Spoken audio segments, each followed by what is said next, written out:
Okay, so welcome back to Kaspar. So Kaspar and Johnny Trott have just got on the Titanic, and Johnny Trott has given Kaspar to Lizzie-Beth, but decided to stay on the Titanic himself because the ship was so impressive. So he's a stowaway, and he's been caught by the captain and been put to work. So let's find out what happens next. So began the hardest 3 days I've ever worked in my life. My body never ached so much, every bone, every muscle, every joint. My hands had never bled so much either. Open blisters on every finger. Oh, that sounds painful. I was never so hot and dirty, never so completely and utterly exhausted. The stokers about me were strong men, muscle-bound and sinewy. Stripped to the waist as we were, I felt like a sparrow among eagles. The pounding thunder of the engines in my ears was deafening. The blast of the furnaces scorched my skin. But for all this discomfort, I somehow found it the most exciting and invigorating place I have ever been. Every time I looked up and saw those great boilers, these great pistons driving, I marvelled at them, at the power and the beauty of it all.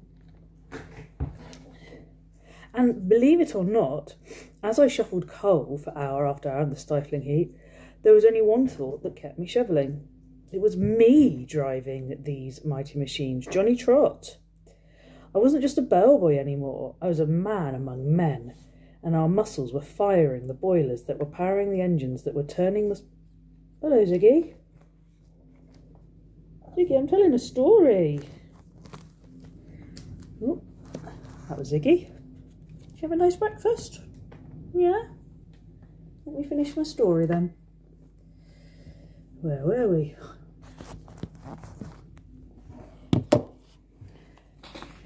Let me put up the camera.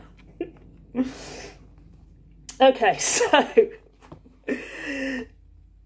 Johnny Trott wasn't a bellboy anymore. I was a man among men, and the muscles were firing the boilers that were powering the engines, that were turning the screws, that were driving the fastest ship in the world across the Atlantic.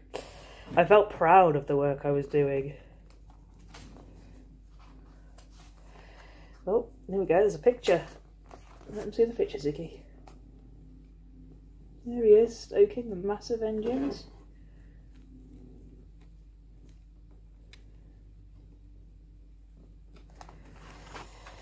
My fellow stokers ribbed me mercilessly from time to time, for I was the baby among them. I didn't mind. They ribbed the little Japanese man too, till they discovered that, small though he was, he could shovel more coal than any one of us. He was called Micaiah, but we called him Little Mitch. And he was littler even than me. Maybe because we had been fellow stowaways, or maybe because we were both about the same size, he became quite a friend. Dickie. He spoke no English at all, so we conversed in gestures and smiles. We managed to make ourselves well enough understood. Like the rest of them, I was black from head to toe after every shift, but Captain Smith was true to his word. We were all well enough looked after. We had plenty of hot water to wash ourselves clean. We had all the food we could eat, and a warm bunk to sleep in. I didn't go up on deck that much, it was a long way up, and when I did have an hour or two off, I found I was just too tired.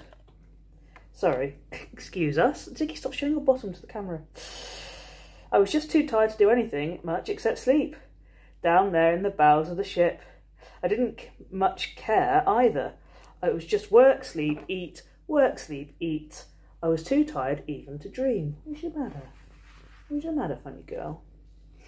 When I did go up on deck, I looked out on a moonlit sea, or a sunlit sea, that was always as flat as the pond and shining. I never saw... Ziggy Sags.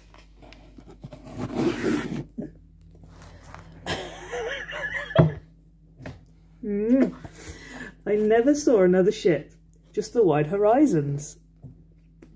There were birds soaring over decks, and once to everyone's great excitement, we spotted dozens of leaping dolphins.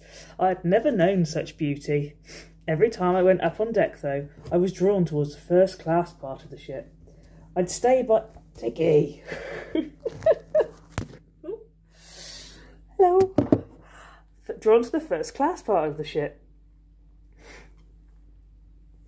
Oh, sorry, I've lost my place. I was drawn to the first class part of the ship. I'd stay there for a while, hoping against hope that I might see Elizabeth come out walking Kaspar on his lead, but I never saw them. I thought of them, though, as I shovelled and sweated, as I lay in my bunk in between shifts, as I looked over that glassy sea. I kept trying to summon up the courage to climb over the railings and find my way back to their cabin. I longed to see the look of surprise on Elizabeth's face. Oh, no, not you as well, Sandy.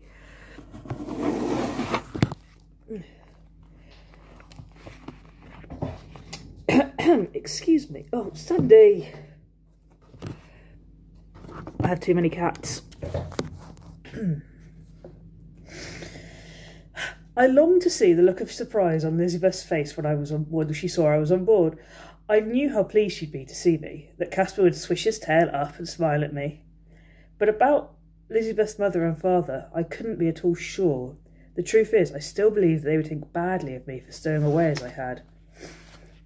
I decided that it would be better to wait until we got to New York, and then I'd just walk up to them and surprise them on the quayside.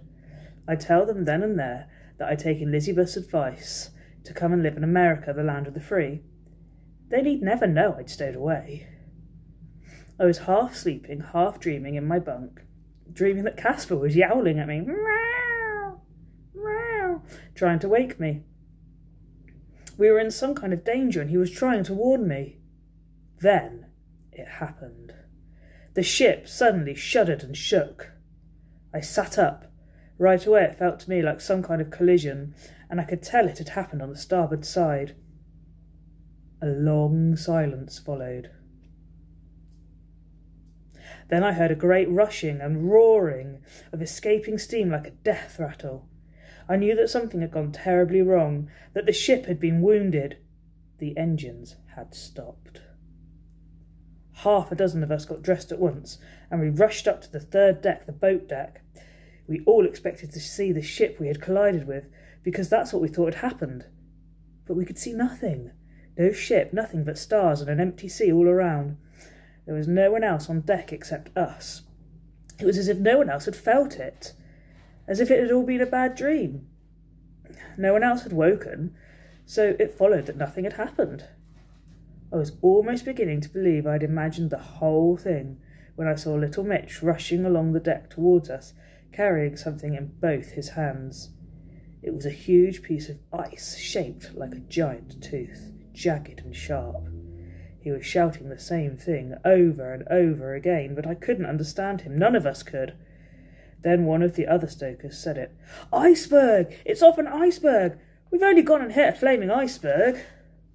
Oh, look, another picture. Oh no, that's really sad. Hit the iceberg. Oh, that's the end of the chapter. Hit an iceberg. Gosh. Right, and that was Kaspar. And Ziggy and Sandy made a guest appearance. Sorry about that.